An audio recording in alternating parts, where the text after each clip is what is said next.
Welcome to CA Guruji channel. मैं हूं आपकी दोस्त सीए पूजा गुप्ता और आपके साथ आज शेयर कर रही हूं ITR 1 कैसे फाइल करनी है। अगर आपकी इनकम है सैलरी से, साथ ही आपकी थोड़ी बहुत अदर सोर्स की इनकम है या सिर्फ अदर सोर्स की इनकम है और आपके पास एक ही हाउस प्रॉपर्टी है, तो आपको ITR 1 फाइल करनी होती है। इस वीडियो में आपको लाइव दिखाऊंगी कैसे आप ITR 1 फाइल कर सकते हैं विद योर फॉर्म 16। कौन से फाइनेंशियल ईयर के लिए? 2018-19, मतलब जो इनकम आपने अर्न की 1 अप्रैल 2018 टू 31 मार्च 2019, उसके लिए अब आपको इनकम टैक्स रिटर्न फाइल करनी है। तो ये वीडियो है डिटेल में, लाइव हम देखेंगे कैसे भर रहे हैं ITR 1। जुड़े रहेगा इस वीडियो के एंड तक और अपनी ITR मेरे साथ साथ फाइल करिएगा।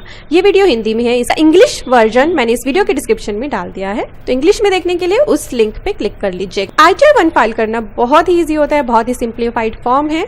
तो चलिए आपको जल्दी से लेके चलती हूँ इनकम टैक्स की वेबसाइट पे। और अगर आपको ये वीडियो अच्छी लगे तो जल्दी से लाइक के बटन पे क्लिक कर दीजिए और इंपॉर्टेंट लगे तो और भी लोगों के साथ शेयर कर लीजिए। So let's start. स्क्रीन पे आप देख सकते हैं मैंने ओपन कर ली है इनकम टैक्स इंडिया e-filing.gov.in। इस वेबसाइट का लिंक मैंने वीडियो के डिस्क्रिप्शन में डाल दिया है, आप उस पर क्लिक करके भी इस वेबसाइट पे आ जाएंगे। इस वेबसाइट पे आने के बाद आप देख सकते हैं ऑफलाइन यूटिलिटीज भी अवेलेबल हो गई हैं ITRs की, और साथ ही ऑनलाइन यूटिलिटीज भी आ गई हैं। ऑनलाइन ITR आप ITR 1 and ITR 4 he file कर सकते हैं और सभी ITR आपको ऑफलाइन फाइल करनी होती है। तो क्योंकि हम यहाँ पे ITR 1 फाइल कर रहे हैं तो मैं आपको उसी के बारे में पूरी तरह से यहाँ पे गाइड करूंगी। इस वेबसाइट पे आने के बाद सबसे पहले तो आपको करना होता है रजिस्टर। अगर आपने ऑलरेडी किया हुआ है तो आपको सिंपली लॉगिन करना है। रजिस्टर करना बहुत ही सिंपल है, उसकी डिटेल्ड वीडियो को मैंने आई बटन पे लिंक कर दिया है। तो रजिस्टर करने के लिए इस वीडियो को देख लीजिए। अगर आप रजिस्टर्ड यूजर हैं तो हम करेंगे लॉगिन। साथ ही एक चीज और आपको यहाँ पे बताना चाहूंगी कि income tax return financial year 18-19 के लिए लास्ट डेट रहेगी विदाउट एनी लेट फीस 31 जुलाई 2009। और आपको हमारे चैनल पे मिलते रहेंगे रिमाइंडर, ताकि आप ड्यू डेट जो है 31 जुलाई 2019 उसे मिस ना करें किसी भी ITR को फाइल करने के लिए। उसके बाद आपको with late fees ITR file करनी होगी 31 मार्च 2020 तक। तो मैं नहीं चाहती कि आप कोई भी लेट फीस दें, इसीलिए आपको क्या करना है, हमारे चैनल को सब्सक्राइब करना है ताकि आपको रिमाइंडर्स मिल सके अपने रिटर्न को फाइल करने के लिए। अब आप ITR 1 फाइल करना यहाँ पे चाहते हैं तो मेक श्योर आपके पास अवेलेबल हो क्या, आपका फॉर्म 16। तो फॉर्म 16 अपने पास अवेलेबल रखिएगा। अगर आपकी अदर सोर्सेज की इनकम है तो उनके प्रूफ अपने पास रखिएगा और अपनी बैंक स्टेटमेंट निकाल लीजिएगा 1 अप्रैल 2018 टू 31 मार्च 2019 तक की, और उसमें देख लीजिएगा कोई बैंक इंटरेस्ट आया है तो वो भी हमें अदर इनकम में शो करना होता है।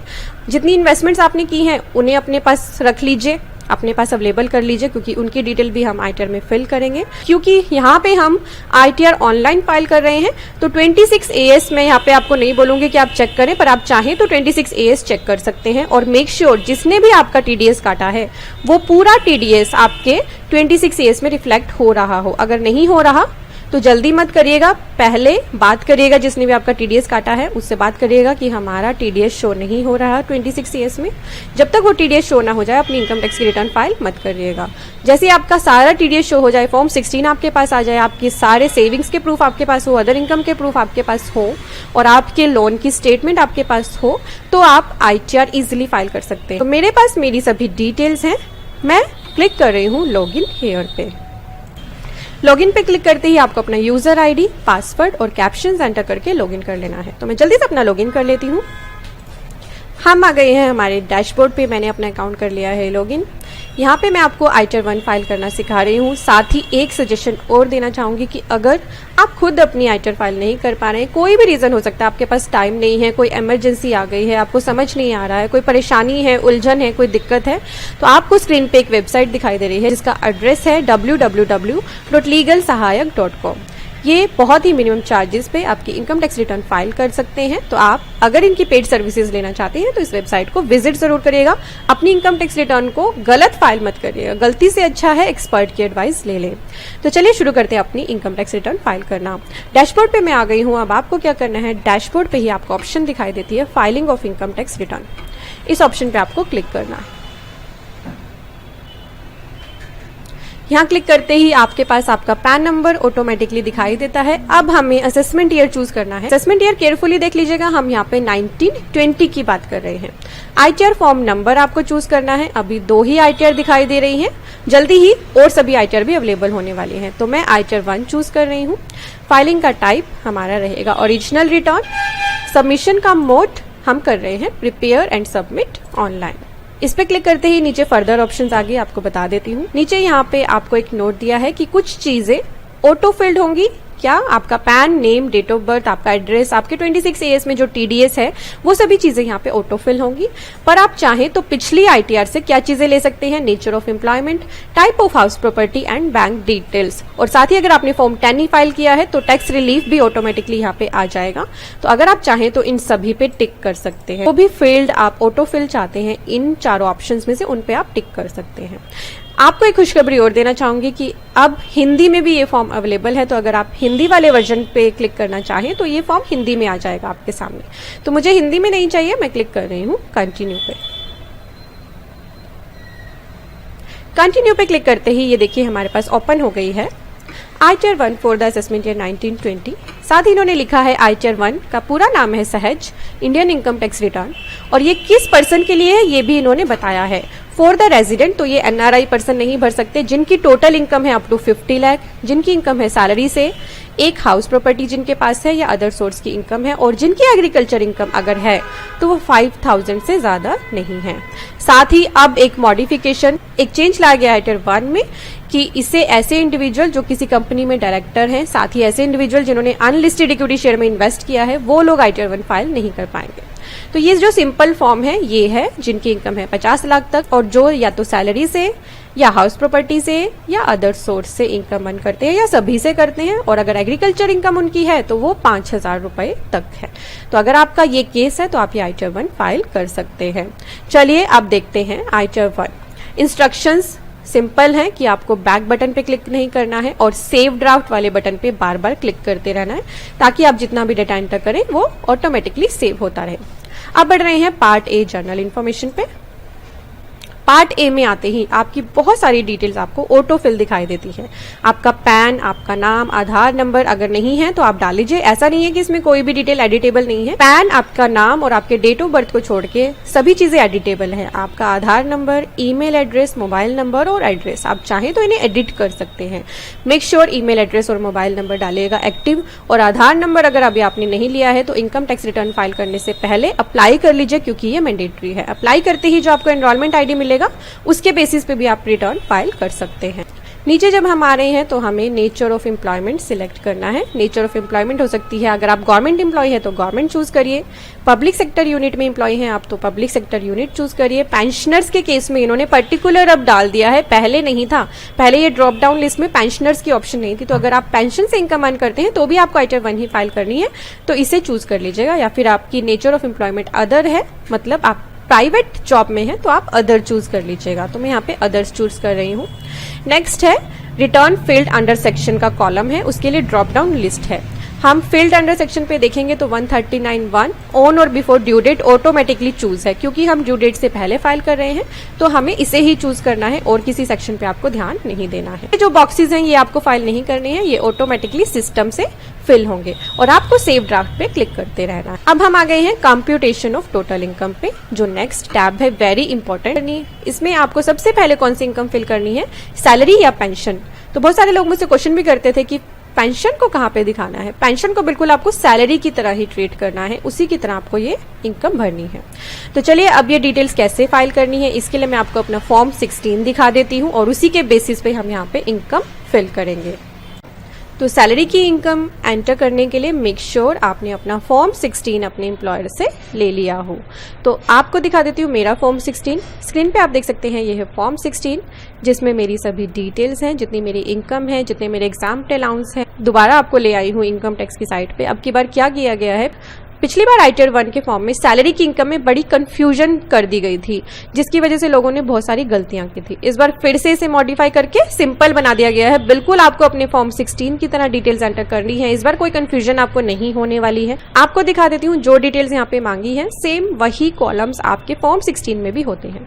सबसे पहले यहाँ पे B11 में लिखा है ग्रोस सैलरी, ये ऑटोमेटिक कैलकुलेट होगी जब आप यहाँ पे डिटेल्स एंटर कर लेंगे। तो 1 के A पार्ट में आपको एंटर करनी है सैलरी एज पर सेक्शन 17(1), आपको मिल जाएगी आपके फॉर्म 16 में। दिखा देती हूँ, आप देख सकते हैं फॉर्म 16 में लिखा है salary as per provision containing section 17(1), तो यही आपको वहां पे एंटर करनी है जो मेरे केस में आ रही है 19,14,000। तो चलिए मैं यहाँ पे एंटर कर लेती हूँ 19,14,000। 14,000। अब नेक्स्ट रहेगा बी नंबर, इसमें डालना है आपको value of perquisites as per section 17(2). साथ ही नेक्स्ट है profit in lieu of salary as per section 17(3). ये दोनों डिटेल्स भी आपके फॉर्म 16 में होंगी, मैं दिखा देती हूँ आपको। तो आप देख सकते हैं मेरे फॉर्म 16 में वैल्यू ऑफ परक्विजिट्स दी है और साथ ही नीचे दिया है profit in lieu of salary. तो ये दोनों मुझे एंटर करनी है, दोनों का अमाउंट वहां पे एंटर कर लेती हूँ। ये है 500 और profit in lieu of salary मेरे केस में 0 है। तो आपकी जो भी डिटेल्स हैं वो आप एंटर करिएगा। नीचे आ रहा है less allowance to the extent exempted under section 10। ये भी आपके फॉर्म 16 में एज इट इज लिखा होता है, मैं दिखाती हूँ। तो फॉर्म 16 में आप देख सकते हैं यहाँ लिखा है allowances to the extent exempted under section 10। पर नीचे जो ये बाइफर्केशंस दी है ना आपके फॉर्म 16 में, अगर ऐसे ही बाइफर्केट करके लिखा हुआ है तो आपको ऐसे ही डालना है। तो यहाँ पे आपको अलाउंसेस एग्जाम दिए हैं, ये वाला जो टैब है ये आपको खुद फिल नहीं करना, ये तभी फिल होगा जब आप नीचे ये ड्रॉप डाउन लिस्ट में से ऑप्शन चूज करते हुए अपना अमाउंट एंटर करेंगे। तो पहले देख लेते हैं इसमें ऑप्शंस क्या क्या दी हैं, कौन कौन से अलाउंसेस आप एंटर कर सकते हैं। सेक्शन 10(5) के हिसाब से leave travel concession, remuneration received as an official by whatever name called, allowances और परक्विजिट्स पेड और allowed as such outside India by the government to a citizen of India, death cum retirement gratuity. तो अगर आपको gratuity मिली है तो आपको यहाँ पे शो करनी है। साथ ही कम्यूटेड वैल्यू ऑफ पेंशन अगर आपको मिली है, आपने कम्यूट करा ली है तो वो आपको यहाँ डालनी है। And earn रीव and कैशमेंट on retirement वो भी आपको यहाँ एंटर करनी है। इन तीनों के लिए मेरे पास क्वेरीज बहुत ज़्यादा आती है, मेरी पिछली ITRs पे बहुत ज़्यादा क्वेरीज थी, तो आपके लिए यहाँ पे ऑप्शन है, आप इन्हें चूज करके ये अमाउंट यहाँ पे दिखाएंगे। फिर नीचे है retrenchment compensation, retrenchment compensation in respect of approved scheme, not approved के लिए ऊपर है, अप्रूव्ड के लिए नीचे है। Amount received on voluntary retirement scheme, tax paid by employer on non monetary perquisites and HRA के लिए जो आप है सेक्शन वो ये देख सकते हैं section 10(13)(a), allowances to meet expenditure incurred on house rent. ये हाउस रेंट अलाउंस ही है, आपको यहाँ पे डाल लेना है। सेक्शन 10(14)(1) और सेक्शन 10(14)(2) की डिटेल्ड जो कैटेगरीज हैं उन्हें मैंने वीडियो के डिस्क्रिप्शन में डाल दिया है, आप उन्हें देख के चूज कर सकते हैं कि कौन सी कैटेगरी में आप आएंगे, क्योंकि कुछ अलाउंसेस आपको यहाँ पे बहुत ज्यादा बाइफर्केशन नहीं दिए, कुछ अलाउंसेस सेक्शन 10(14)(1) और 10(14)(2) के ही होंगे। तो वो आप इस वीडियो के डिस्क्रिप्शन में देख लीजिए, मैंने डाल दिए हैं, उनकी कैटेगरीज आप देख लीजिएगा और फिर ये सेक्शन चूज कर लीजिएगा। और अगर आपको इनमें से कोई भी सेक्शन रिलेवेंट नहीं लग रहा अपने अलाउंसेस के लिए तो आपको एनी अदर चूज करना है और डिस्क्रिप्शन एंटर कर लेनी है। तो देखते हैं मेरे फॉर्म 16 में कौन कौन से अलाउंस है, मैं यहाँ पे एंटर करती हूँ। सेव ड्राफ्ट जरूर करते रहिएगा। तो मेरे फॉर्म 16 में है हाउस रेंट अलाउंस, इसके लिए तो अलग से सेक्शन दिया है। चिल्ड्रन एजुकेशन अलाउंस आता है सेक्शन 10(14)(2) में और अदर अलाउंस, मैं इन तीनों अलाउंसेस को वहाँ पे एंटर कर लेती हूँ। तो चलिए पहले चूज कर लेते हैं हाउस रेंट अलाउंस, उसका अमाउंट है 355,782। तो 355,782 मैंने एंटर कर लिया। ऐड कर लेना है, नेक्स्ट अलाउंस डालने के लिए आपको ऐड कर लेना है। चिल्ड्रन एजुकेशन अलाउंस आता है सेक्शन 10(14)(2) में, तो 10(14)(2) चूज कर लेती हूँ मैं और उसका अमाउंट एंटर कर लेती हूँ 1200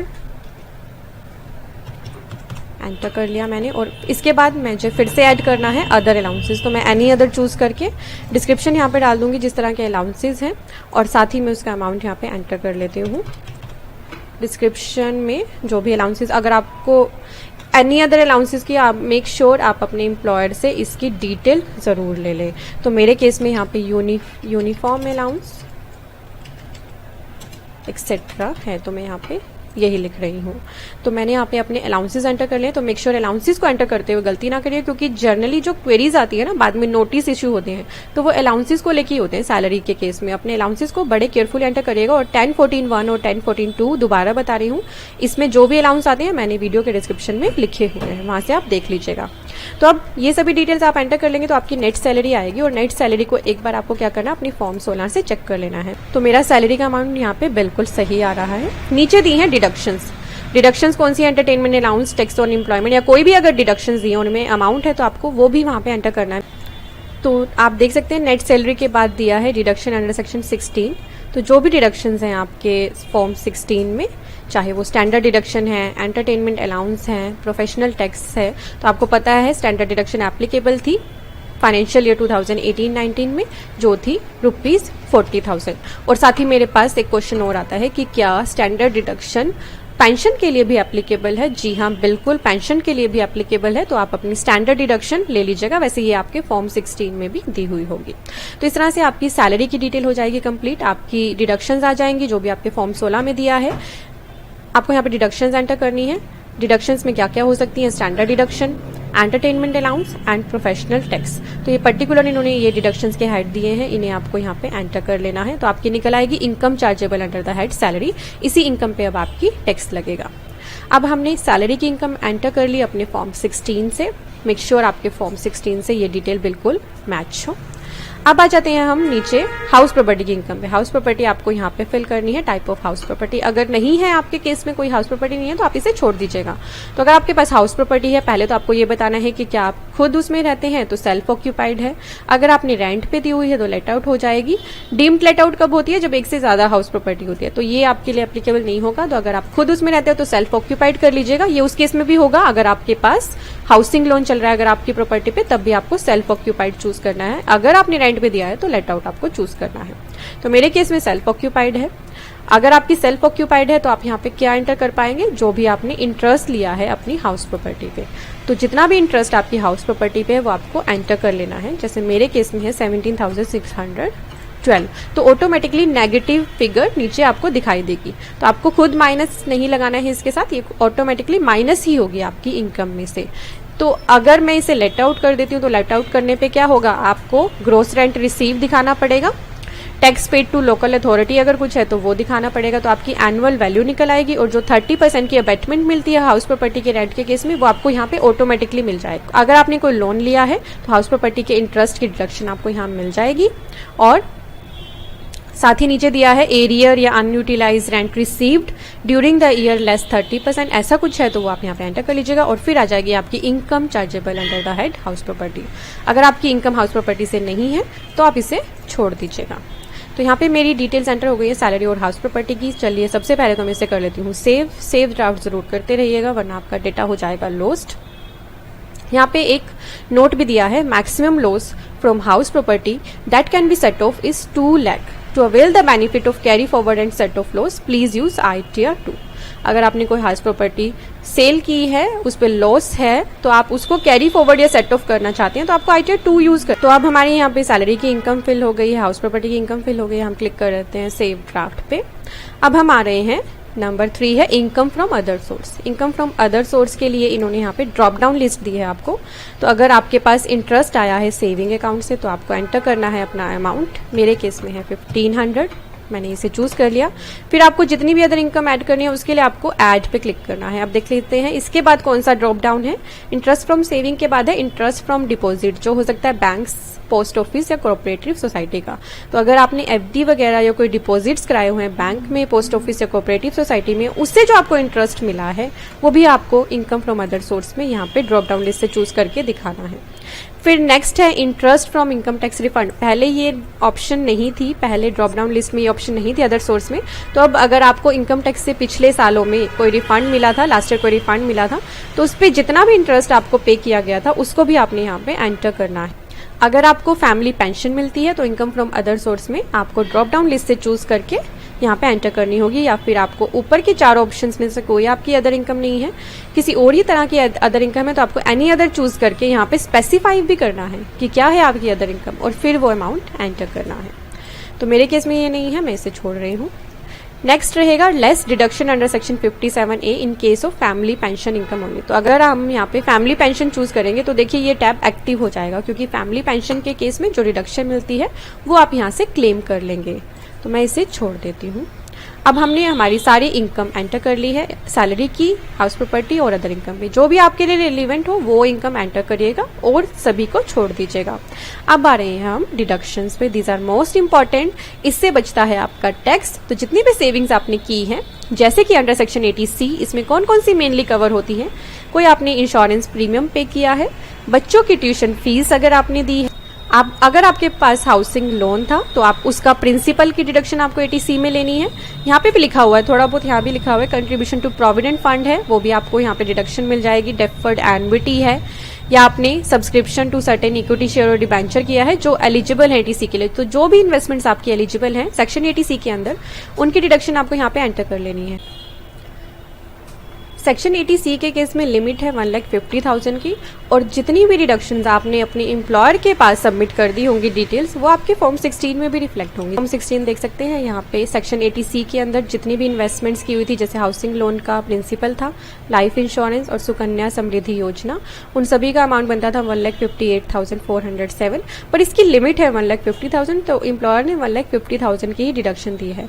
तो सैलरीड पर्सन के फॉर्म 16 में भी जनरली उनकी सभी डिडक्शंस की डिटेल होगी। अगर नहीं है, कोई डिडक्शन मिस कर दी एम्प्लॉयर में, आप खुद लेना चाहते हैं, तो मेक श्योर उसका प्रूफ आपके पास अवेलेबल हो। तो मैं यहाँ पे एज पर फॉर्म 16 अपनी डिडक्शंस एंटर कर लेती हूँ। 1,50,000 है 80C में, तो 80C में 1,50,000, तो जितनी भी डिडक्शंस आपकी हैं लिमिट के अकॉर्डिंग, अगर आप पूरा यहाँ पे एग्जैक्ट 1,58,407 भी मैं अगर यहाँ पे एंटर करूँगी तो भी सिस्टम 1,50,000 ही पिक करेगा। तो सिस्टम में ये बार्ड हैं, जो भी लिमिट्स हैं उसी के हिसाब से आपको डिडक्शन मिलेगी। नीचे है 80CCC payment in respect of pension fund, 80CCD1 contribution to pension scheme of government, 80CCD1B contribution to pension scheme of central government, 80CCD2 contribution to pension scheme of central government by employer. ये आपको जो pension fund में schemes में savings की option दिखाई दे रही है, सेक्शन सभी अलग अलग हैं और सभी सेक्शंस के हिसाब से ही आपको अपनी डिटेल एंटर करनी है। इन सभी सेक्शंस की मैंने डिटेल में वीडियो बनाई है, उसका लिंक मैंने यहाँ डाल दिया है आई बटन पे और इस वीडियो के डिस्क्रिप्शन में भी दे दिया है। इसमें वो पेंशन फंड भी हो सकते हैं जो गवर्नमेंट एम्प्लॉयज़ के केस में कटते हैं, और वो वाला पेंशन फंड भी यहाँ पे आ जाएगा जो नेशनल पेंशन फंड है, जिसमें आप वॉलेंट्री अपना कंट्रीब्यूशन करते हैं। नेशनल पेंशन फंड का जो लिमिट है डिडक्शन का वो है 50,000 रुपीज़। तो आप अपनी पेंशन की डिटेल्स जो भी आपके कंट्रीब्यूशन है वो आपको यहाँ पे एंटर करनी है। नेक्स्ट आएगा 80CCG investment made under an equity scheme. Deductions एक लिमिट तक होती हैं, अगर आप उनसे ज़्यादा इन्वेस्टमेंट करते हैं तो उस पर आपको एक्स्ट्रा डिडक्शन नहीं मिलती, और हर एक सेक्शन में सभी चीज़ें दी होती हैं। तो जो भी डिडक्शन आपके लिए एप्लीकेबल है वो आप चूज करिएगा। नेक्स्ट आती है 80D। अब हम आ गए हैं सेक्शन 80D होता है मेडिक्लेम का, अगर आपने मेडिकल इंश्योरेंस कराया है। सबसे पहली कैटेगरी इन्होंने 3 कैटेगरीज में से बाइफर्केट कर दिया हेल्थ इंश्योरेंस प्रीमियम के लिए, साथ ही ड्रॉप डाउन लिस्ट दे दी है जिसका भी आपने मेडिक्लेम कराया है वो आपको चूज करना है। और आपको यहाँ पे अगर लिमिट देखनी है ना तो आपको सिंपली यहाँ पे कर्सर लेके आना है। कर्सर लाते ही आप देख सकते हैं ये बॉक्स सा आ गया, इस डब्बे के अंदर लिखा हुआ है लिमिट कितनी है। सेल्फ एंड फैमिली की लिमिट है 25,000। सीनियर सिटीजन अगर आप खुद हैं और आपकी फैमिली है तो आपकी लिमिट हो जाएगी 50,000। पेरेंट्स हैं अगर आपके और मैक्सिमम लिमिट उनकी रहेगी 25,000। पेरेंट्स सीनियर सिटीजन है तो उनकी लिमिट रहेगी 50,000। तो इस तरह से यहाँ इस पूरे बॉक्स के अंदर आपको लिमिट्स भी दी हैं। ये बड़ा अच्छा आपको ऑप्शन दे दिया है कि अब आपको देख लेना है आप किस लिमिट के अंदर फॉल कर रहे हैं, उसी के हिसाब से अपनी डिडक्शन क्लेम करिएगा। जैसे मान लीजिए आपने self family including senior citizen parents किया है तो आपको जो डिडक्शन मिलनी है वो आप यहाँ से देख सकते हैं। Self and family including senior citizen parents के लिए मैक्सिमम लिमिट है 75,000 की। तो अगर आपने मेडिक्लेम कराया है मान लीजिए 65,448, तो क्योंकि इसकी लिमिट 75,000 है तो आपको पूरी डिडक्शन मिल जाएगी। तो इस तरह से आपको चूज करना है। मेडिकल एक्सपेंडिचर के लिए है नीचे, और फिर आप जैसे यहाँ पे कर्सर लेके आएंगे उसके लिमिट्स भी आपको यहाँ पे दिखाई देगी। नीचे है प्रिवेंटिव हेल्थ चेकअप, इसकी डिडक्शन की लिमिट भी इन्होंने दी है जो है 5,000। और एक चीज और आपको यहाँ पे क्लियर करना चाहूंगी कि अगर आपने मेडिक्लेम का प्रीमियम कैश में पे किया है तो आपको उसकी डिडक्शन अलाउड नहीं होती। प्रिवेंटिव हेल्थ चेकअप आप कैश में करा सकते हैं पर मेडिक्लेम आप कैश में नहीं करा सकते। नेक्स्ट है 80DD। ये होता है कोई मेडिकल ट्रीटमेंट करा रहे हैं आप किसी ऐसे डिपेंडेंट की जो पर्सन आप पे डिपेंडेंट भी है और साथ ही डिसेबल भी है, तो उनकी डिडक्शन के लिए आपकी लिमिट यहाँ पे आपको लिमिट भी दी है। कर्सर लाते ही आपको यहाँ पे लिमिट भी मिल जाएगी। तो आप जिस भी सेक्शन के बारे में जानना चाहते हैं आपको उसके कॉलम पर कर्सर लेके आना है और आपको वहाँ पे उसकी डिटेल दिखाई देने लगेगी। ये देखिए, तो आपको कर्सर लेके आना है और आपको डिटेल दिखाई देने लगेगी। तो आपको अब यहाँ पे दिक्कत नहीं है कि आपको सेक्शन पढ़ना पड़ेगा, आपको यहाँ पे भी स्पेसिफाई कर दिया है। कर्सर यहाँ पे लाते ही आपके पास बॉक्स में डिटेल्स भी आ जाएंगे। 80DD medical treatment of specified diseases और उसकी लिमिट आपको कर्सर लाते ही पता चल जाएगी। बॉक्स पे आपको कर्सर ले आना है अपना और आपको लिमिट दिखाई देने लगेगी। 80E होता है interest on education loan. 80EE interest on loan taken for residential house property. 80G donation to certain funds, और इसके लिए आपको यहाँ पे डिटेल एंटर ना करके आपको ऊपर चले जाना है और ये डोनेशन अंडर सेक्शन 80G और डोनेशन 80GGA, इनको अगर आपको फिल करना है तो आपको इस पेज को यूज करना पड़ेगा। इन दोनों सेक्शंस के लिए पेज अलग है। तो ये दोनों सेक्शंस में है तो आपको वो दोनों पेज यूज कर लेने हैं। 80GGA के लिए भी सेपरेट इन्होंने टैब बना दिया है, तो उसे ही आपको फिल करना है। 80GG ऊपर जो हमारा रह गया rent paid, 80GC donation to political party, 80TTA और 80TTB बहुत इंपॉर्टेंट है। अगर आपको इंटरेस्ट इनकम मिली है आपके सेविंग अकाउंट से, तो जितना भी आपने यहाँ पे अमाउंट क्लेम किया है, तो आपको जितना भी interest from saving bank account मिला है, मैं आपको बता देना चाहती हूँ 10,000 तक का interest from saving bank account जो पर्सन सीनियर सिटीजन नहीं है उनके लिए एग्जाम्प्ट है। तो मेरे केस में 1500 का सेविंग बैंक का इंटरेस्ट था, तो मेरे केस में मुझे यही अमाउंट 80TTA में भी एंटर कर लेना है, मुझे इसकी डिडक्शन मिल जाएगी। बहुत सारे लोग इसे भूल जाते हैं। तो 80TTA सेक्शन की क्योंकि लिमिट 10,000 है, तो अगर आपका इंटरेस्ट आया होगा 12,000 तो भी डिडक्शन आपको 10,000 की ही मिलेगी। 80TTB में है interest on deposit in case of senior citizen. इसी साल फाइनेंशियल ईयर 18-19 में 80TTB लाया गया था सीनियर सिटीजन्स के लिए। अगर आप सीनियर सिटीजन हैं और आपने डिपॉजिट से आपको इंटरेस्ट मिलता है, तो आपको 80TTB सेक्शन के अंदर 50,000 की डिडक्शन मिलती है। मेरे केस में क्योंकि सीनियर सिटीजन की रिटर्न ये नहीं है, तो मैं यहाँ पे इसे एंटर भी नहीं कर पाऊंगी, ये ब्लॉक आ रहा है। अगर आप सीनियर सिटीजन होंगे तो आपकी डेट ऑफ बर्थ के हिसाब से यहाँ पे ये बॉक्स एनेबल हो जाएगा और आपको अपनी डिडक्शन यहाँ पे ले लेनी है, जो 50,000 तक मैक्सिमम हो सकती है। 80U in case of person with disability, अगर आप खुद डिसेबल हैं तो आपको सेक्शन के अंदर डिडक्शन मिलती है, वो आप क्लेम कर सकते हैं। तो आपको 80C से 80U अपनी डिडक्शंस केयरफुली एंटर कर लेनी है। जब आप अपनी डिडक्शंस एंटर कर लेंगे तो आपकी टोटल इनकम यहाँ पे निकल आएगी। नीचे आती है exempt income for reporting purposes. तो ऐसी एग्जाम्प्ट इनकम जो आपने अर्न की है उन्हें भी आपको यहाँ पे रिपोर्ट करना है। कौन कौन सी हो सकती हैं? पहले तो एग्रीकल्चर इनकम जो अप टू 5,000 तक हो, वो आपको यहाँ ऐड करनी है। Any amount from the central, state और local authority by way of compensation on account of any disaster. तो इस तरह से कोई भी अलाउंस अगर आपको मिले हैं या कोई भी एग्जाम्प्ट इनकम आपको मिली है, आपको यहाँ पे जरूर दिखानी है, वरना बाद में नोटिस आता है। और आपको अपनी एग्जाम्प्ट इनकम इन सेक्शंस के हिसाब से चूज करनी है। सेक्शन 10D है any sum received under a life insurance policy including sum allocated by way of bonus on such policy, वो भी आपको यहाँ पे शो करनी है। स्टैट्यूटरी प्रोविडेंट फंड अगर आपको मिला है, रिकॉग्नाइज प्रोविडेंट फंड मिला है, superannuation fund, scholarship granted to meet the cost of education, allowances MP के, MLA MLC के, award instituted by government, pension received by winner of Paramvir Chakra या Mahavir Chakra, armed force family pension in case of death during operational duty, any income refer to section 1026 and 1026 AAA, any income as refer to in section 1026 AAA and 1034 exempted dividend income. तो dividend की income भी अगर आप shares वगैरह में invest करते हैं, अगर आपको मिली है, तो वो यहाँ पे आपको एग्जाम्प्टेड डिविडेंड इनकम में दिखा देनी है। और इनमें से आपके ऊपर कोई आपको नहीं मिले तो एनी अदर करके और फिर आपको डिस्क्रिप्शन में लिखते हुए वो अपनी इनकम, एग्जाम्प्ट इनकम यहाँ पे रिपोर्ट करनी है। एग्जाम्प्ट इनकम की रिपोर्टिंग बहुत ही इंपॉर्टेंट है, इसे मत छोड़िएगा, अदरवाइज आपको बाद में नोटिस आते हैं, डिपार्टमेंट आपसे क्लैरिफिकेशन मांग सकता है। तो आपको अपना केयरफुली यहाँ से कैटेगरी चूज करते हुए अगर कोई एग्जाम्प्ट इनकम आपने अर्न की है तो वो आपको यहाँ पे दिखानी होगी। अब ऑनलाइन आइटर फिल करने का सबसे बड़ा बेनिफिट यही होता है कि आपका जो टैक्स होता है वो ऑटोमेटिकली यहाँ पे कैलकुलेट हो जाता है। तो आपको अपना टैक्स चेक कर लेना है कि कितना टैक्स आ रहा है, क्या सही है। वैसे सिस्टम से कैलकुलेट हुआ है तो सही होगा। चलिए बढ़ते हैं हम नेक्स्ट टैब की तरफ। नेक्स्ट टैब है टैक्स डिटेल की। इसमें होगा जितना TDS आपका इनकम फ्रॉम सैलरी से कटा होगा, जो आपके फॉर्म 16 में भी होगा, वो आपका यहाँ पे शो हो रहा होगा। मेक श्योर जितना TDS आपके एम्प्लॉयर ने काटा है उतना ही आपके 26 ईयर्स में रिफ्लेक्ट हो रहा हो। अगर नहीं हो रहा तो उनसे बात करिए, नहीं हो रहा तो आप उनसे बात करिए। तो अपना TDS केयरफुली चेक कर लीजिएगा। नीचे दिया होगा अगर आपका सैलरी के अलावा अदर इनकम पे TDS कटा है, जैसे बैंक ने अगर आपका FD पे TDS काट लिया है तो वो यहाँ पे शो हो रहा होगा, या किसी और अदर इनकम पे आपका TDS कटा है तो आपको यहाँ पे दिखाई देगा। तो 26 ईयर्स में जो TDS होगा एग्जैक्टली वही आपको यहाँ पे दिखाई देगा। कोई मिसमैच है तो मेक श्योर पहले उसे ठीक कराएं, तभी अपनी आइटर को फाइल करें।